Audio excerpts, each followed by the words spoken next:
desperately wanted to do this, because it was such a good opportunity for us to speak to so many people via this particular platform. And because I am very closely working with UKVI as well, this gives me an opportunity to give first-hand market intelligence to all my friends, all the students who are logged on today as well, so that we can share a lot of market intelligence today and use this as a particular platform. Right. And Karan sir, today we have a lot of business partners here, as you said, a lot of people there. So who have supported University of West London, I think for almost 7-8 years now in a row, and they're very very happy. And the kind of support what they get from your side in terms of recruitment, and the support what their students get from the university, so it's tremendous, and due to which a lot of references comes to them, which makes their business grow. So thank you very much once again, and from all of them. No, thank all my associates here today, for all your support over the number of years. I know over the last couple of years you've not been able to travel. Otherwise we always take the opportunity of visiting you, trying to come into your offices, trying to do some events as well. But I promise, from March, April onwards, we are going to travel, and you will see me personally a lot more into your offices. So we want to make sure that whatever we've not done over the last couple of years, we're going to try and bridge that gap once again. Thank you very much, sir. So all of them are waiting, Karan sir, for coming June and September intake. If you can guide us on the university and on the criteria and the coming intakes, and then we can take it to UKVI guidelines further what they're looking at. And also would like to discuss on the Ukraine and Russia thing happening. Will it be affecting UK recruitment in future the way it is happening? So up to you. I think it's good. Let's start with the macro, which is what you were discussing about Ukraine and Russia crisis, and whether this is going to have an effect on our line of business. No, the simple answer is no. It's because what is happening over there has no bearing in terms of our recruitment here in South Asia. The only bearing I can think of is the pound rate going up. Now, I was very worried that when this crisis started, the pound was close to 100 rupees, and we were worried that the pound was probably going to go up to 104, 105. Luckily, it has not. The pound is still at about 101 rupees. So what we expected as the rupee getting weakened against the pound, that has not happened, which is good because we wanted to stay within that band of 100 to 103, 102, so that it's comfortable for students to pay for their education. In terms of recruitment numbers, from Russia and from Ukraine per se, these are not very large for UK universities. A few hundreds, for most UK universities put together. So in terms of the impact, we do not see a sizable impact on UK universities in terms of numbers. The only thing, like I said, that we have to be conscious about is the way the pound is going to go against the rupee. And it's good, so it's going to have a bearing in terms of the expenses the students will pay. But I think it's going to stay within the range of 100 to 102.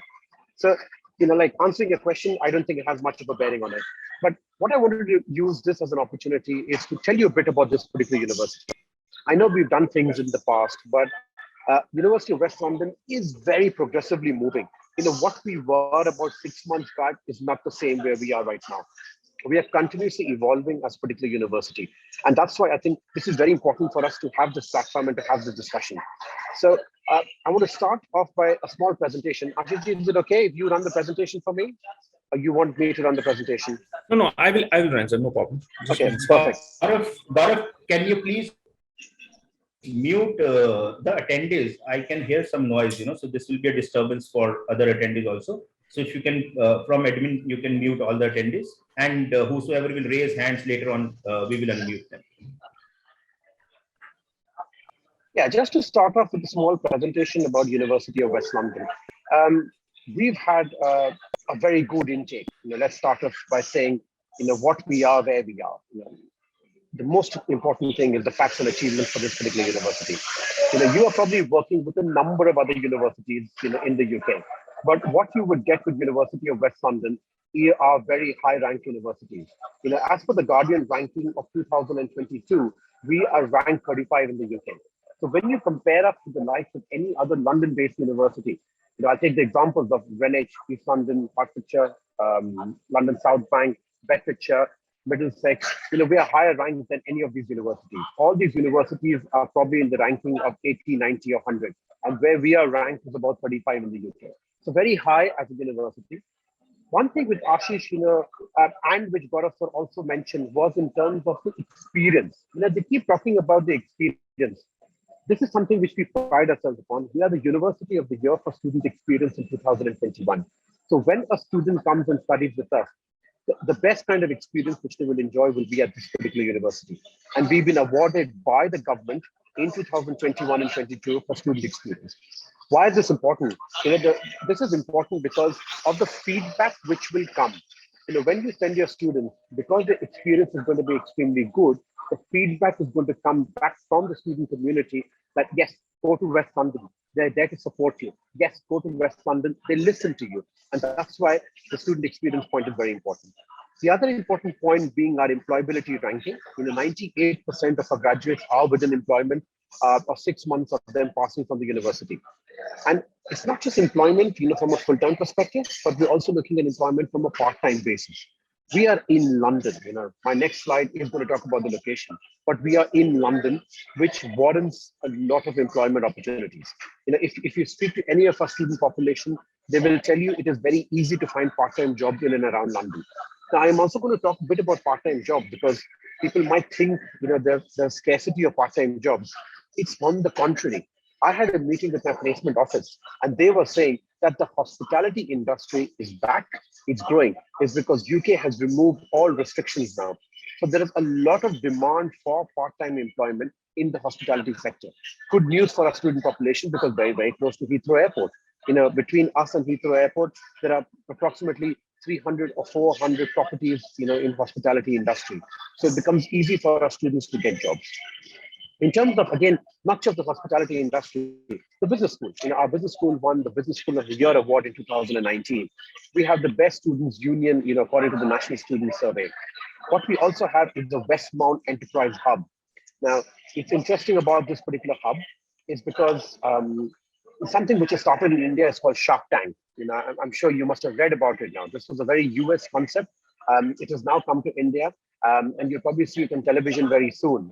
It's being aired very soon. It's Shark Tank. It's basically 4 or 5 successful businessmen, who sit and students come up and pitch their particular ideas, in terms of, what they want to do, how they want to go about doing it. And this is how the Westmount Enterprise Hub works for us as well. It's an association which is set up between the students, the entrepreneurs, and the university, and we try and take the students' ideas and turn them into reality. So the Enterprise Hub has already got 50 successful startups, and we have about 450 successful members and connections with more than 500 businesses around West London. So those are things which everyone can use. You don't necessarily need to be in the business school. You can be in hospitality, in computing, in business, and you can use the Enterprise Hub to try and enhance your ideas. In the field of computing, we recently also signed up with Amazon Web Services. So again, a sizable, very important partnership for the university, which will allow students, to try and get work placements with Amazon, which is a huge company in the UK. Just the next slide, Ashiti, please. So in terms of allocation, we are a proper London-based university. If you look at any of the others that I spoke about earlier, they are not particularly based in London. We are a proper London-based university. We are connected by 2 underground lines. So we're connected by the Central Line and the Piccadilly Line. And we're about 20 minutes away from Heathrow Airport and about 30 minutes away from Central London. 2 big campuses, one in Ealing and one in Brentford. Those are the 2 big campuses. In terms of the university size, we have approximately 17,000 students studying on our 2 campuses. So it's a medium-sized university, not a very big university. That's why we're very good in student experience, because because we have lesser numbers, we're able to give the time and effort which the students need. Like I said, we have 2 dedicated sites on campus. We have an Ealing site and we have a Brentford site. The Ealing site, is where a lot of the other courses in hospitality, in law, in psychology run. The Brentford site is a dedicated site for our nursing programs and our programs in the field of business management. Both campuses are about 10 minutes away from each other, so it's a very easy commute for students to travel between the 2 campuses. Next one, please, Ashish. Right, those are some pictures, of how our campuses look like. So you can probably see, some pictures. It's very modern in terms of our campuses. It's because we recently invested about £200 million on our campus development. In terms of resources, facilities, we have our own radio station. Students have access to a 24/7 library. We have lots of different cafeterias, coffee shops. We have a refurbished gym on campus as well. We have 5 types of student accommodation, varying to different budget needs of students as well, in and around where we are. And we have a flight path simulator. So for our students who come in the field of hospitality and aviation and travel and tourism management, they can actually use a live 737 aeroplane, which is sitting on the campus. And you can try your hands in terms of flying a plane or landing a plane through a flight path simulator. So lots of development there. In terms of our schools, we have 8 academic schools at the university, and we offer our programs through them. So we have the School of Computing and Engineering, we have a School of Film Media Design, we have London College of Music, College of Law and Psychology, we do nursing, midwifery, human sciences, hospitality and tourism, and the business school. So we have 8 schools within the UK. And what we tend to do is we take you from foundation level and we move on to PhD. So within that discipline, which is taking a student who is 16 years old, to taking a student, you'd be surprised to know that we had one student this year who graduated who was 81 years old. So we take students between 16 to 81, on any kind of programs that we offer at the particular university. So lots of different options which are available for the students. Yeah. Right. In terms of, Gaurav mentioned about our extended programs, our undergraduate programs. So as a university, you've got a number of intakes now. So I'll start off by explaining, in the next 10 odd minutes in terms of how the programs work. We start off with our June intake, which is our intake, which is coming up next. This is an intake for students, only for master's level. And the way this intake works is you can come with a second class and a third class. Yes, I repeat again, a second class and a third class. If someone has a 40% in his bachelor's degree, we will accept him for this particular course. But what you need is a compulsory IELTS score of 6.5. There is no waivers. So the June intake does not come with any waivers. And you will come for the program. And if you look at the third field on the table on the right-hand side, it says extended postgraduate. That's the program which you will come in for. It has 2 intakes. It has an intake in June and it has an intake in October. The duration of the program is anything between 15 to 18 months. In some cases, the duration goes up to 20 months as well. So if you ask me what will be the average duration of programs, about 18 to 20 months is the duration of the program. And the tuition fee for the program is £14,975. Very simple. We will accept the second class. We will accept the third class. We will not accept the first class. And why is that? Is because the student comes with the first class.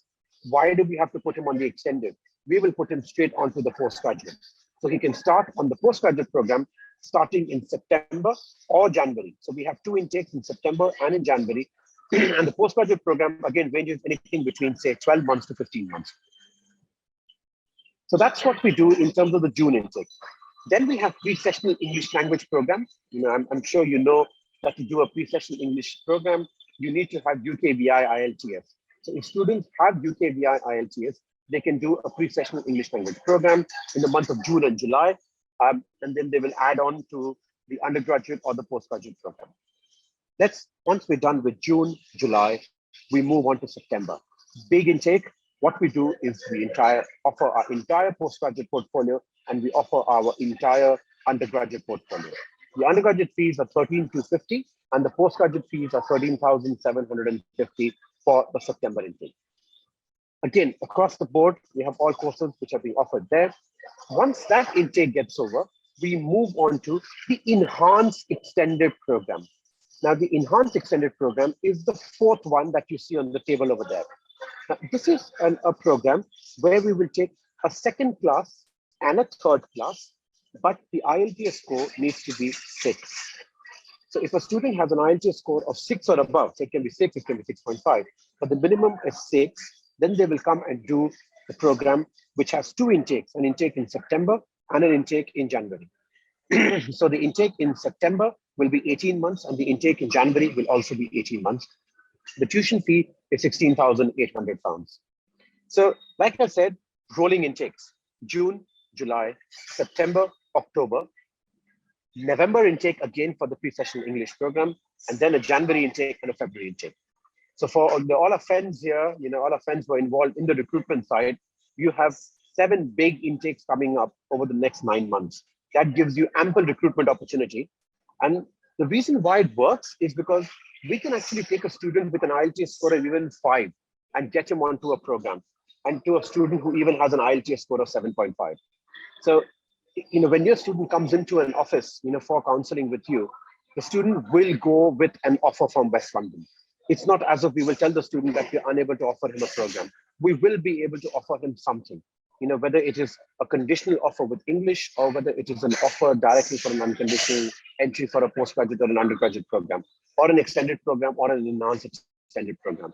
So that's the portfolio within which we offer all our programs. We also do, what you can also look at is you can look at on the website, look at the course listing page, and where you can see information on the different programs. A lot of new programs we have offered. Some programs in the field of fashion, with the undergraduate and postgraduate level, fashion merchandising, fashion buying, fashion, a lot of programs are offered there. Pharmacology, these are some new programs. Business analytics, big data analytics. These are again some very new programs that we've offered. So do look at the course listing. And what we want you to do is just don't offer the traditional programs to the student population. We want you to start thinking out of the box. Yes, MSc computing is popular, but no one wants to do MSc computing now. People want to do business analytics, big data analytics, and all of those kind of programs. So do look at any of those programs as well. And along with that, what we do is different scholarships. So you will see the third point there. We offer scholarships, worth up to £5,000 at both at the undergraduate and at the postgraduate level. So keep this table in mind. We'll obviously share this presentation with you today. And you can see it gives you a very easy reference guide in terms of how the structured and how the different years are structured as well. I think the next please. Right. So like I said, this is where we've just broken down the entry requirements. So for students wanting to come for a direct master's, you need a UG with a 55%. You need an IELTS score of 6.5 with a minimum 5.5 across all. You need a PTE score of 58 with a minimum of 51 across all. And there is a waiver. So the 12th marks for waiver are 75. There are only 8 academic boards which are acceptable for a waiver. The 8 boards are CBSE, ICSE, Andhra Pradesh Board, Telangana Board, Karnataka Board, Maharashtra Board, Kerala Board. These are the 7 boards, and West Bengal Board as well. These are the 8 boards that we accept for a waiver.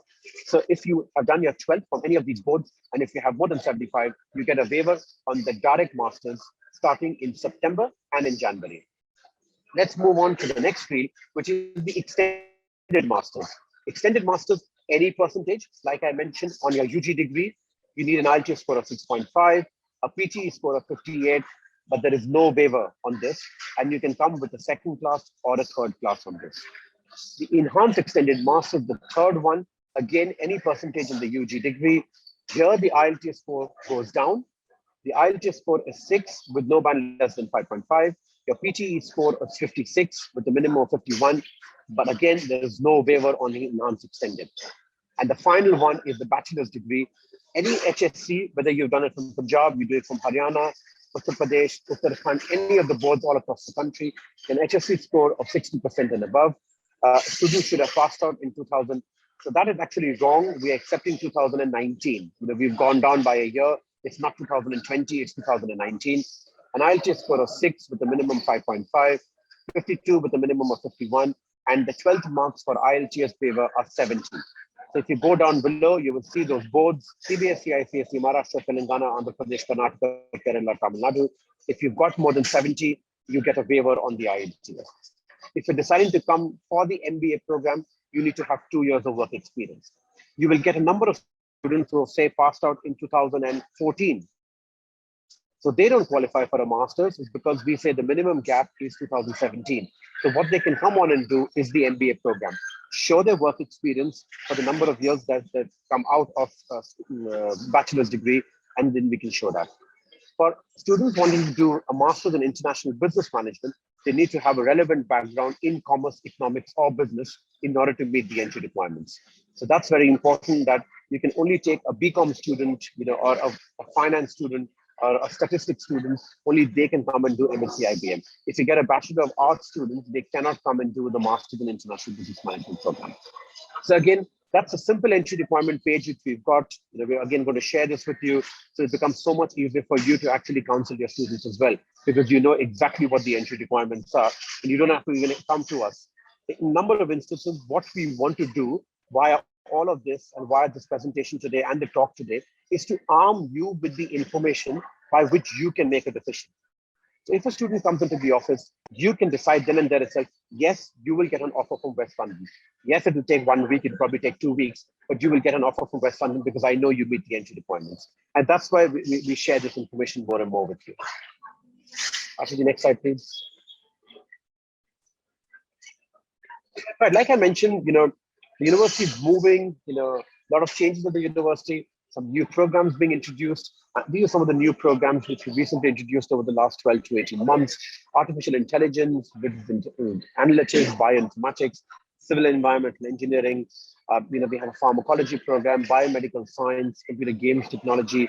We have creative communication entrepreneurship. We have fashion entrepreneurship, business economics, strategic financial management. So if you get anyone with an ACCA background, you must put them on the MA in strategic financial management, because that program will allow them exemptions.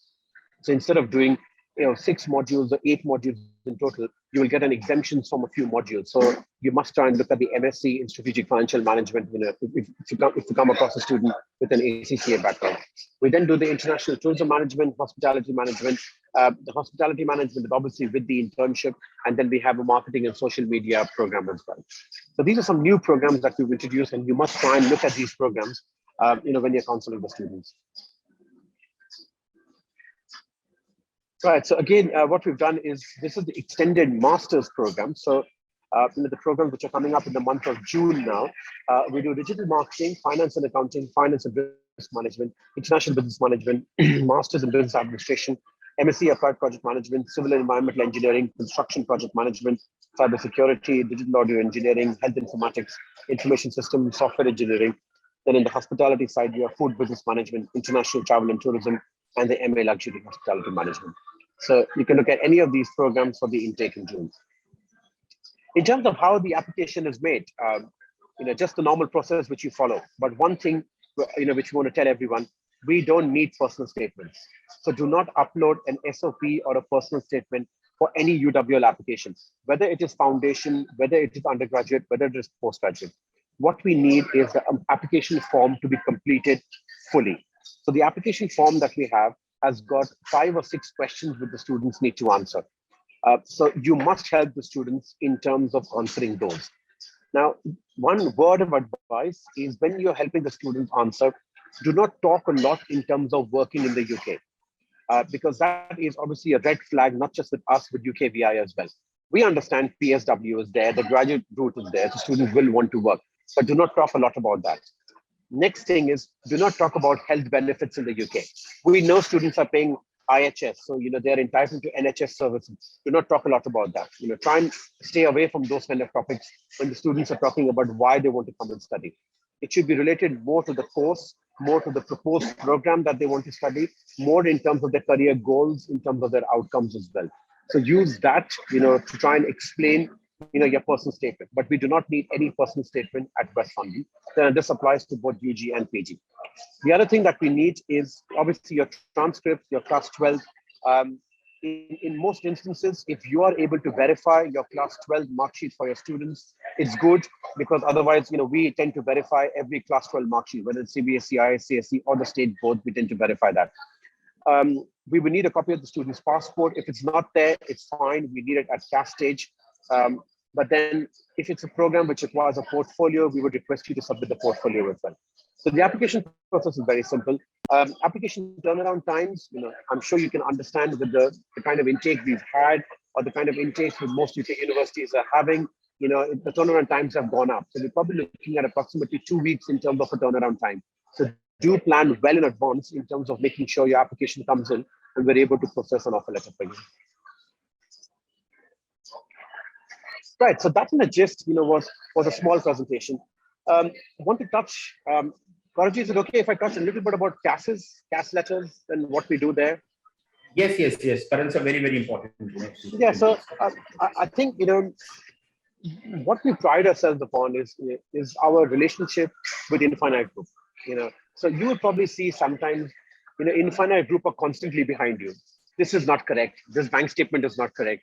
Please take out a new bank statement. Please take out this bank statement. Please do this, please do that. It is not them asking for it. It is us asking for it. It is us, asking Ashish ji, Gaurav ji, that make sure that these bank statements are there. Is because what we are very strong at is compliance. That's one of our core strengths. So to give you an idea, we recruited a reasonably good number in February. So we were over 4-digit numbers, over 1,000 students came to us for February. Not a single visa refusal. And why was that? Is because every financial document that we receive is verified. So one thing which we don't want to engage in is fraudulent documents.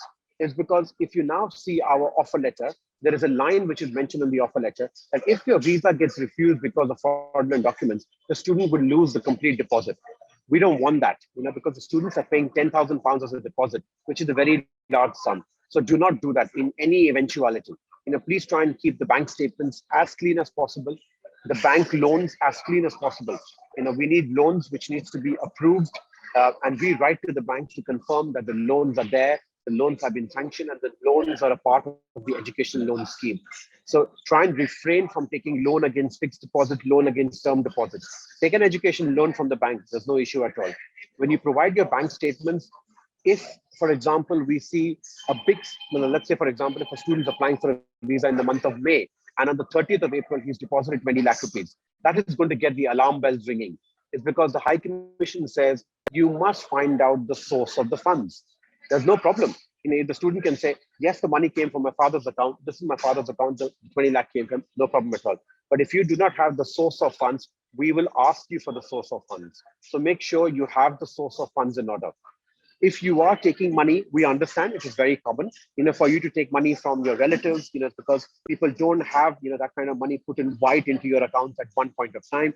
Do it in advance. Start doing it now. We are in the month of March. Start doing it now, because then the question will not be asked, because then you have, put money in the account at different points of time. And when you're applying for your visa in the month of May, we will not ask you that question. However, when we see a very large transaction coming in, we will ask you that question. That's my only thing on CASES. Other than that, everything else is very simple. There's a bit of paperwork. You have to fill up a few forms. You have to provide your TB certificate, which you do with every other university. But the only thing is, on a compliance front, we are strong. We are very, very compliant. This is to ensure that students do not get a visa refusal. It's because the High Commission has told us, we are confident with what you do. We like your process. We think you're extremely robust, but make sure that the students' finances are constantly checked. So that's my only thing on CASES. And Karan sir, can you also explain us about the credibility interview? Because that's also a part of the process to reach to the CAS. So it will help our partners, to explain their students well. Absolutely. So the credibility interview is something, again, which we do with all our students before a CAS letter is sent to them. What is a credibility interview? What we've done is we have a credibility handbook. We made it very simple now. Earlier we used to tell you that these are the 7 questions that you need to prepare for. Now we give you a credibility handbook, which has got the suggested answers as well. So what you can do is look at the handbook and look at the guidance notes over there. So why West London? It will tell you these are the notes which you should look at. Why the UK? These are the notes that you should look at. So you must try and use the credibility handbook. Now, what I would advise is most students do get through credibility, because we give students 2 opportunities to pass through a credibility. If you do not get through the first round, we understand sometimes it's the internet is not good, you're probably tensed, the student is not prepared, there's distractions happening. So we give a student another chance, but there are only 2 chances given to the student. If a student does not clear credibility, we do not sponsor the CAS for the student. So put some time and effort in terms of the credibility interview. Make sure you prepare your students for the credibility. It is very simple. I'm sure you've all done our credibility. I don't do credibilities. My colleague Ashish does credibility, and he has an incredible amount of patience with students. I probably will not have that kind of patience, but he has a lot of patience with students, and he will help you get through credibility interview. But what you need to have is, preparation. We always say, be prepared. Don't come for a credibility interview without being prepared, because we will catch you out. In some way or the other, we will ask you a question and you will not be able to answer. If you're prepared, even if you don't give the right answers, so when someone asks you the question, why West London? We don't expect you to say it is ranked 35th in the UK, 98% employability, Business School of the Year, University of the Year for student experience. Everyone's not expected to remember that. We all remember it because we are in the industry. a student is not expected to remember so much. However, if he just mentions a couple of points, we know he's moving in the right direction. So the preparation is the key thing over here. If your students are prepared, there's no issue at all. Right.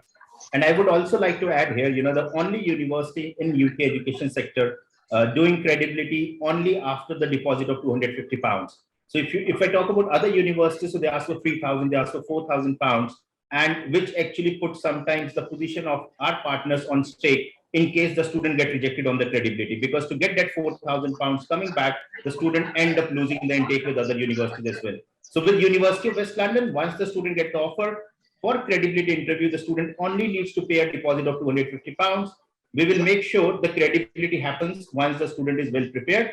Once student gets clearance on credibility, them to pay the deposit up to 10,000 pounds. That was the university looks at. Is it correct, Karan sir? So we are taking credibility at 250 pounds. Absolutely, right? absolutely, and we want to continue doing that. Is because one thing which I completely hate is blocking students' money. Because Right. I work for a UK university. If your associates are there, they all know that no UK university refunds the money before 6 weeks. It takes a minimum of Right. 6 weeks for you to get a refund. Why should a student suffer and get penalized? So we only want 250 pounds because that's a deposit which shows the intent of the student. Once the 250 pound deposit comes in, we will do the credibility interview. We're trying to now work on a process that within 72 hours of the deposit coming in and you confirming, we will do the credibility interview. And then the student can go ahead and pay the 10,000 pound deposit. Right. I think that's a very good news. So as per the presentation, what you have seen and what Mr. Karan Mehra said today, that student with different kinds of profiles are eligible to apply at University of West London. If I'm not wrong, student with 40% up to 55% in bachelor's, 6.5, not less than 5.5, or a PT score of 58, not less than 51, is eligible for extended master June intake. Karan sir, what is the deadline for June intake? Because most of the universities who were doing their May intake are at the edge of closing the intakes now. And so what is the deadline for us? So our start date is the 13th of June. Right. An extension will be in place for 10 days. So the student's last date to join will be the 23rd of June. The date on which we want to close the applications is the 1st of May. And the date by which, so you've got another 3 months of March, April, May, you've got approximately 2 months of recruitment. And then the date by which we want the students to pay the deposits is the 15th of May. And the date by which we want the students to provide their complete financial statements is the 21st of May. 21st. That's brilliant. So we have 2 months for the June intake. And I'm sure in this 2 months, we all have the opportunity to push the recruitment for University of West London for June intake and do some good numbers coming to the university. And I would also like to add here, if I talk about the last January intake, there was, I think, only 1 or 2 students who were rejected at the credibility because the kind of profile, what the university is accepting, these students are brilliant students. There are students coming from Delhi University because Delhi University, 50% looks like 70 or 80% from any other university, but 6.5 in IELTS. So credibility interview with this profile has never been a problem. And then after June, we have September and October, where the students can come for direct masters and for bachelor's, and October is enhanced extended. We need second and third class with 6.5, 6 overall, not less than 5.5. Also 5.5. for undergraduate, we need 12 pass out student, 2019, year 2019. Is it correct, Karan sir? Yes, that's right, 2019. Any board, a student who has passed out 12th in 2019 with a IELTS score of 6, not less than 5.5, is eligible to study bachelor's for September intake at University of London. Correct. Right. Because we are running short of time today, so we only had this event for 45 minutes today. In case you have any questions, please raise your hands or you can write on the chat box. We have next 5 minutes to Mr. Karan Mehra is here with us for the next 5 minutes. Can I quickly go through some of the questions I can see on the chat box as well? Yeah, that will be brilliant.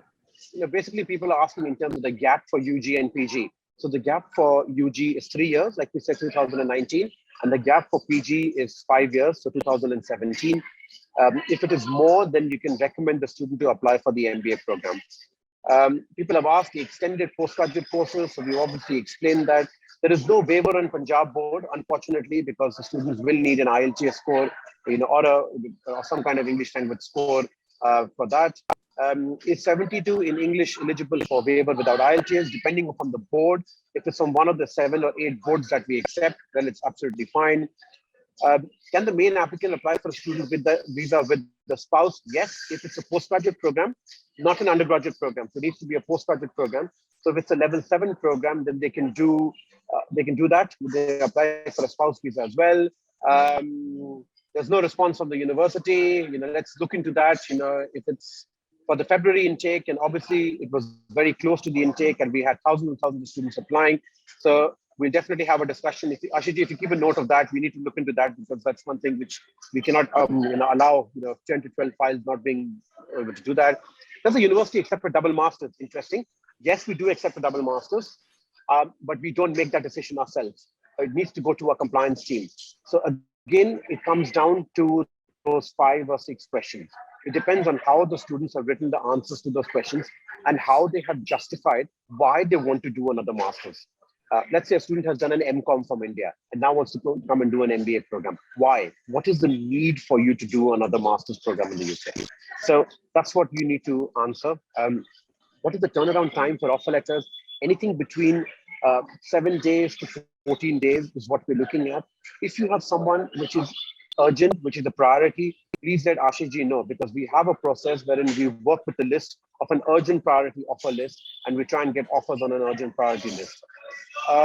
Can students apply with a 7-year gap? Yes, for a master's, but it needs to be an MBA program. And for those 7 years, they need to justify what they've been doing or where they've been working.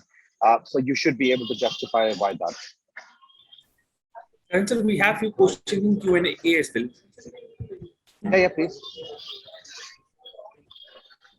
In the QA section, is there any particular interview? What is the maximum gap acceptable for UG and PG? Again, 3 years. Yep, 3 years and 5 years. We have a student who has completed BSc Zoology and having 3 years of experience in microbiology training in hospital. Is the candidate eligible for Masters in Public Health? Yes, the student has 2 options to either look at a Masters in Public Health, or the student can also look at a Masters in Bioinformatics. So those would be 2 options which are available to the student. Student has to pay only $250 before credibility. Yes, that's right. Our deposit requirement is only $250.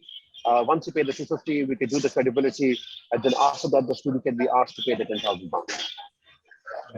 And because as for MBA, we need 2 years of work experience.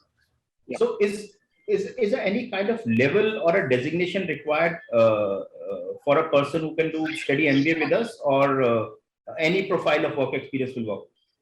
I'm glad you raised that. Let me explain to you about the requirements for the MBA program. So there are 2 ways in which a student can come and do an MBA program. Option 1 is the student has passed out and his bachelor's degree as a first class. It can be arts, it can be commerce, it can be any discipline. But if he's got a first class in his bachelor's degree, he doesn't need work experience. He can come straight for an MBA program. Option 2 is that the student does not have a first class, has a second class. Then he needs to show 2 years of work experience. Does not need to be managerial level. It just needs to be 2 years of decent work experience backed by reference letters. If it's 2 years of work experience backed by reference letters, then you can come and do the MBA program. So if a student is first class pass with 2 years of work experience, not at a managerial level, is accepted for MBA, right? Absolutely fine. He doesn't need work experience as well. If he just got a first class pass.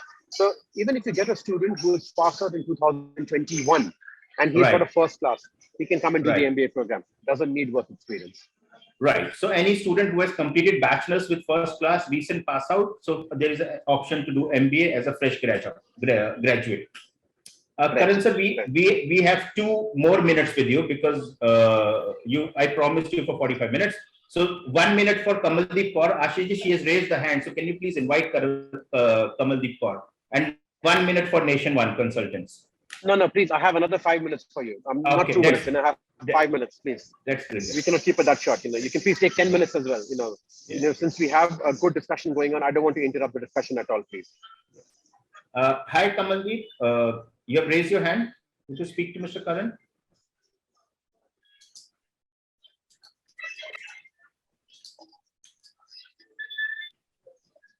Kamaldeep, you are on mute. You need to unmute yourself.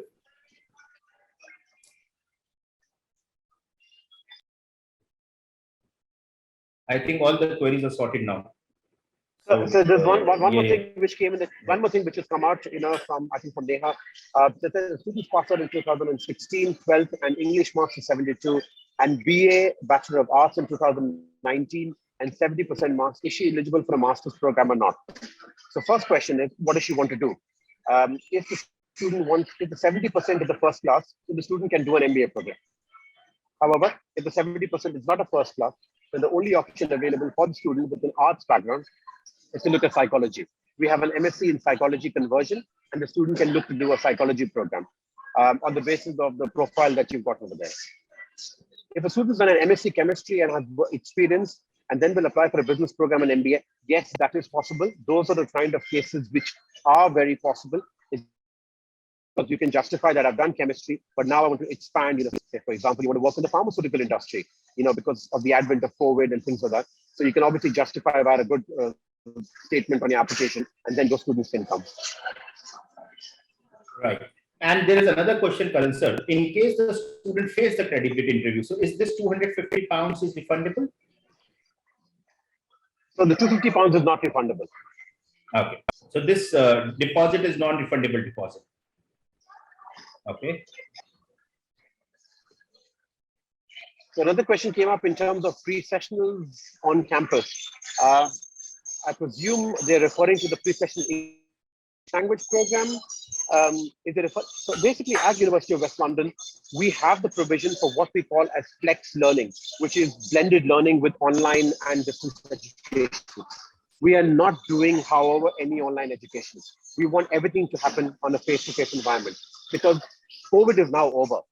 This is something which I wanted to leave it right towards the end, but I'll probably use this opportunity now. From the 1st of April onwards, what the government in the UK is saying is that learn to live with COVID. If you have COVID, you do not need to self-isolate.